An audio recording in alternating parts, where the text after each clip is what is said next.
प्यारे बच्चों, आज पर्वत निर्माणकारी सिद्धांतों के बारे में विस्तार से वर्णन करेंगे। तो पहला सिद्धांत है प्लेट टेक्टोनिक व पर्वत निर्माण। मोड़दार पर्वतों का निर्माण अभिसरण सीमा के क्षेत्र में होता है। प्लेटों के अभिसरण की तीन स्थितियाँ पाई जाती हैं: महासागरीय एवं महाद्वीपीय प्लेट के बीच अभिसरण, महाद्वीपीय एवं महाद्वीपीय प्लेट के बीच अभिसरण, महासागरीय व महासागरीय प्लेट के बीच अभिसरण। तो पहले का विस्तार से वर्णन कर रहे हैं, महासागरीय और महाद्वीपीय प्लेट अभिसरण। जब महाद्वीप एवं महासागरीय प्लेटों के मध्य अभिसरण होता है तो गहरा महासागरीय प्लेट अधिक घनत्व की भारी होने के कारण महाद्वीपीय प्लेट के नीचे की ओर प्रत्यावर्तित हो जाती है और वहाँ एक समुद्री गर्त का निर्माण होता है तथा महासागरीय प्लेट मैंटल में पहुँचने के बाद अत्यधिक ताप व दबाव के कारण एंडेसाइट में बदल जाती है। एंडेसाइट अत्यधिक हल्का होता है, अतः ऊपर उठकर एक ज्वालामुखी के रूप में बाहर आता है, जिससे महाद्वीपीय सतह पर एक ज्वालामुखी पर्वत का निर्माण होता है, जैसे रॉकी, एंडीज, एटलस पर्वत। आप नीचे एक डायग्राम के द्वारा भी समझ सकते हैं। महासागरीय क्रस्ट बताया गया, गुब्बारे की तरह ऊपर उठता एंडेसाइट, बेसाल्ट एंडेसाइट, ज्वालामुखी एंडेसाइट, ज्वालामुखी पर्वत श्रृंखला। दूसरा है महाद्वीपीय प्लेट अभिसरण। जब महाद्वीपीय और महाद्वीपीय प्लेटों के मध्य अभिसरण या टकराव होता है तो दोनों प्लेटों में से जो भी प्लेट हल्की होती है अथवा छोटी होती है वह भारी व बड़ी प्लेट के ऊपर गतिशील हो जाती है। इन दोनों प्लेटों के बीच मलबों के टकराहट से वलन कर क्रिया होती है और मोड़दार या वलित पर्वतों का निर्माण होता है। उदाहरण हिमालय, आल्प्स व यूराल पर्वत।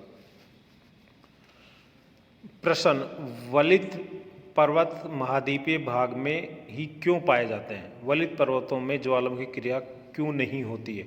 ये ऐसा एक क्वेश्चन आ सकता है, तो इसका एक थोड़ा सा हल किया गया है। क्योंकि इस अभिसरण में कोई भी प्लेट क्षेपित होकर मेंटल तक नहीं पहुंच पाती है।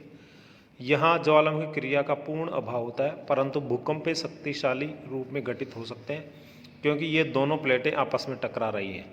इससे घर्षण की स्थिति विद्यमान रहती है। ये पर्वत श्रृंखलाएं तटीय भाग में नहीं पाई जाती हैं क्योंकि इनमें दोनों प्लेटें महाद्वीपीय होती हैं, अतः बनने वाले पर्वत श्रृंखलाएं ही महाद्वीपीय प्लेटों के मिलान या टकराव बिंदु पर निर्मित होगी, न कि तटीय भागों में। एक डायग्राम के द्वारा यहाँ दिखाया गया है कि दो महाद्वीपीय प्लेटें आपस में टकराती हैं तो दोनों में किस प्रकार की क्रिया होती है वो। थर्ड है महासागरीय प्लेट अभिसरण। जब महासागरीय आपस में टकराते हैं तो उनमें से जो भी प्लेट भारी अथवा बड़ी लंबी होती है वह दूसरी प्लेट के नीचे क्षेपित हो जाती है और मेंटल में बेनी ऑफ जोन में पहुंचकर पिघलने व बेसाल्ट एंडेसाइट में परिवर्तन हो जाएगा। यह एंडेसाइट हल्का होने के कारण ऊपर उठेगा और दूसरी महासागरीय प्लेट पर ऊपर की ओर दबाव डालेगा, जिससे महासागरीय प्लेट परत दबाव बिंदु पर पानी से ऊपर उठकर एक आइसलैंड या द्वीप का निर्माण करेगी। यह द्वीप निर्माण चाँप के आकार में होगा व आइसलैंड आर्क का निर्माण होगा।